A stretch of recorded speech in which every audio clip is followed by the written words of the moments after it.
ঝিনাইদহ বাংলাদেশের দক্ষিণ পশ্চিমাঞ্চলে খুলনা বিভাগের অন্তর্গত একটি জেলা। এটি তার সমৃদ্ধ সাংস্কৃতিক ঐতিহ্য, ঐতিহাসিক তাৎপর্য এবং কৃষি ল্যান্ডস্কেপের জন্য পরিচিত। জেলাটি প্রায় ১,৯৬৩ বর্গ কিলোমিটার এলাকা জুড়ে এবং উপজেলাগুলিতে বিভক্ত, সাধারণত উপজেলা হিসাবে পরিচিত। জেলার প্রশাসনিক ও অর্থনৈতিক কেন্দ্র হল ঝিনাইদহ শহর, যা বিভিন্ন কর্মকাণ্ডের কেন্দ্রবিন্দু হিসেবে কাজ করে।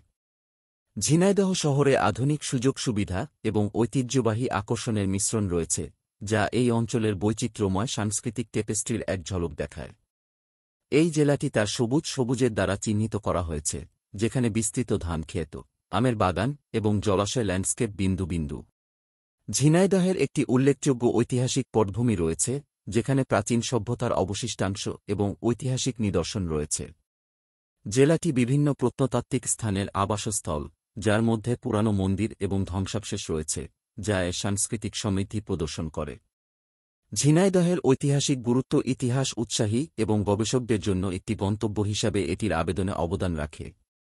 ধান চাষ, পাট উৎপাদন এবং আম বাগানের উপর মনোযোগ কেন্দ্রীভূত করে জেলার অর্থনীতিতে কৃষি একটি গুরুত্বপূর্ণ ভূমিকা পালন করে।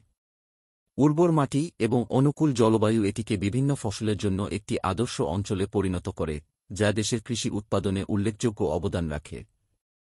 ঝিনাইদহের মানুষ তাদের উষ্ণতা এবং আতিথেয়তার জন্য পরিচিত, একটি সমৃদ্ধ সাংস্কৃতিক ঐতিহ্যকে আলিঙ্গন করে, যার মধ্যে রয়েছে ঐতিহ্যবাহী সঙ্গীত, নৃত্য এবং উৎসব। জেলাটি বিভিন্ন সাংস্কৃতিক অনুষ্ঠান এবং মেলা উদযাপন করে, স্থানীয়দের এবং দর্শনার্থীদের জন্য একইভাবে এই অঞ্চলের প্রাণবন্ত ঐতিহ্যে নিজেদের নিমজ্জিত করার সুযোগ প্রদান করে। ঝিনাইদহ তার ঐতিহাসিক ও সাংস্কৃতিক ঐতিহ্য সংরক্ষণ করলেও অর্থনৈতিক উন্নয়ন ও অগ্রগতির জন্য প্রচেষ্টা চালায়। জেলাটি রাস্তা ও পরিবহনের নেটওয়ার্ক দ্বারা সংযুক্ত, ব্যবসা-বাণিজ্যের সুবিধার্থে শিক্ষা প্রতিষ্ঠান এবং স্বাস্থ্যসেবা সুবিধাগুলিও উপস্থিত রয়েছে, যা স্থানীয় জনগণের সামগ্রিক কল্যাণে অবদান রাখে। উপসংহারে, ঝিনাইদহ জেলা ইতিহাস, সংস্কৃতি এবং কৃষির এক মনোমুগ্ধকর মিশ্রণ। এর রসালো ল্যান্ডস্কেপ, ঐতিহাসিক স্থান এবং সাংস্কৃতিক প্রাণবন্ততা এটিকে বাংলাদেশের মধ্যে একটি উল্লেখযোগ্য গন্তব্যে পরিণত করেছে, যা এই দক্ষিণ পশ্চিম অঞ্চলের সৌন্দর্য এবং ঐতিহ্য অন্বেষণ করতে আগ্রহী স্থানীয় এবং পর্যটক উভয়কেই আকর্ষণ করে।